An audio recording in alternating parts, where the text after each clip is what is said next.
3 mistakes to avoid in JEE preparation. तो ऐसी क्या टॉप 3 मिस्टेक्स हैं जो कि हमें अवॉइड करनी चाहिए, है ना, जो कि कॉमनली लोग अवॉइड नहीं करते हैं, है ना, वो मिस्टेक्स करते हैं और फिर बहुत देर में उन्हें रियलाइज़ होता है, या हो सकता है कि उन्हें रियलाइज़ होते होते इतनी देर हो जाए कि एग्ज़ाम उस रियलाइजेशन वाले पॉइंट से पहले आ जाए, है ना, ऐसा भी हो सकता है। तो क्या ऐसी वो 3 मिस्टेक हैं? पहली चीज़ तो ये, मिस्टेक नंबर 1, भीड़ को फॉलो करना। जो भी भीड़ कर रही है वो आपको करना है। लोग ये कोचिंग में जा रहे हैं तो आपको उस कोचिंग में जाना है। आपके आसपास वाले जो आपके सराउंडिंग में हैं, वो लोग जो भी काम कर रहे हैं आपको वो काम करना है। उन्हें उस कोचिंग में जाना है, वो ये बुक्स ले रहे हैं तो आप वो बुक्स ले रहे हो। बिना नेसेसरी रिसर्च के आप एक्शंस कर रहे हो बेस्ड ऑन कि आपके सराउंडिंग्स में जो लोग हैं वो क्या कर रहे हैं। अगर आप इस तरह की चीज़ें करोगे तो फिर कॉन्सिक्वेंस तो आपको देखने को मिलेंगे। तो ये सबसे पहली मिस्टेक है जो जेई एस्पिरेंट आते ही शुरू कर देता है, कि उसके आसपास वाले जो लोग हैं उनसे वो गाइडेंस ले रहा है। सोच रहे हो आसपास वाले क्या होंगे? अगर आप कुछ बढ़िया कर जाओगे तो आसपास वाले आपको नीचे देखेंगे हमेशा, समझ रहे हो, अपने से प्रिपरेशन के लेवल पे, है ना। लेकिन आप क्या कर रहे हो, उन्हीं लोगों को जो हो सकता है फ्यूचर में आपको प्रिपरेशन के लेवल पर नीचे देखें, उन्हीं लोगों को फॉलो करते हुए आप काम कर रहे हो। तो कभी भी आप भीड़ को फॉलो करते हुए कभी आप कुछ यूनिक नहीं कर पाओगे, ध्यान रखना। कभी भी भीड़ को फॉलो करते हुए आप कुछ यूनिक नहीं कर पाओगे। तो अगर आप भीड़ को फॉलो कर रहे हो तो यूनिकनेस को तो भूल ही जाओ, बिल्कुल भूल जाओ, है ना। और यूनिकनेस नहीं होगी तो आप कैसे आप स्टैंड आउट करोगे इतनी सारी भीड़ में? आप ही की क्यों रैंक आनी चाहिए अगर आप कुछ यूनिक काम नहीं करते तो? अगर आप कुछ यूनिक करते हो तो ही आपकी रैंक आनी चाहिए। अदरवाइज़ अगर आप भीड़ वाला काम कर रहे हो तो आपकी रैंक क्यों आनी चाहिए? आपको तो भीड़ के साथ ही रहना चाहिए पीछे, है ना। तो पहली मिस्टेक ये। मिस्टेक नंबर 2, गाइडेड वे में प्रिपरेशन ना करना। किसी भी मिसगाइडेड वे में आप प्रिपरेशन करने लगते हो, या फिर अगर आपको ऐसा लगता है कि नॉर्मल कोचिंग क्लासेस जाने से या कोई लेक्चर्स वीडियो लेक्चर्स फॉलो करने से आपका सारा काम हो जाएगा, तो ऐसा नहीं होगा। देखो ऐसा है कि जेई प्रिपरेशन में आप नए नए हो, ठीक है। जस्ट बिकॉज अगर आपको 1 2 3 महीने हो गए या 6 7 महीने हो गए, इसका मतलब ये नहीं कि आपको जेई प्रिपरेशन में आप मास्टर हो गए, ऐसा नहीं है। आपको बस समय ज़्यादा हुआ है, आप मास्टर नहीं हुए अभी तक, है ना। तो अभी भी आप जेई प्रिपरेशन में नए हो, इफेक्टिव तरह से जेई प्रिपरेशन करने में नए हो, है ना।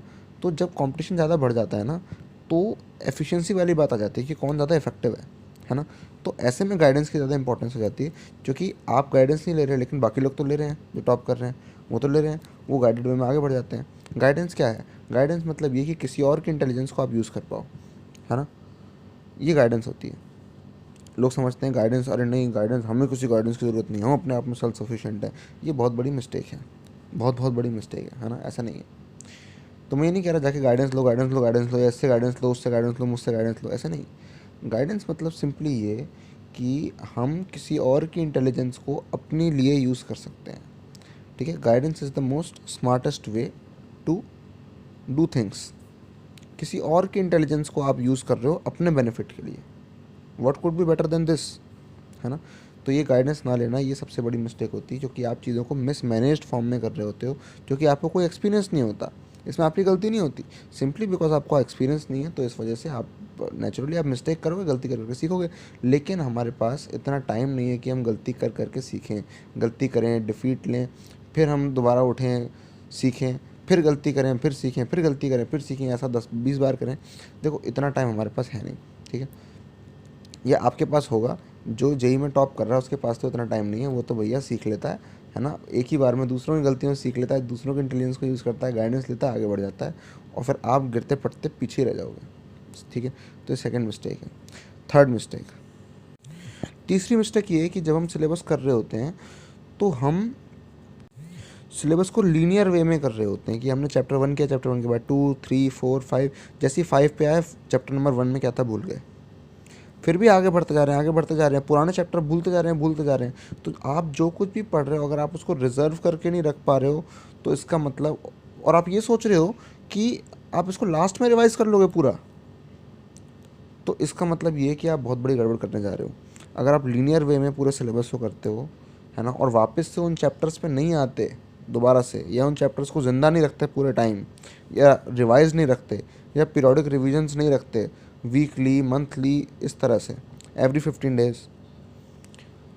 तो ये बहुत बड़ी डिज़ास्टर्स प्रोसेस है। आप समझ सकते हो बहुत आसानी से कैसे ये डिज़ास्टर्स है ये, कि आप जो कुछ भी पढ़ रहे हो उसको आप भूल जा रहे हो, तो फिर पढ़ने का फ़ायदा क्या हुआ? That is pure loss, time का भी लॉस और कुछ गेन भी नहीं हुआ।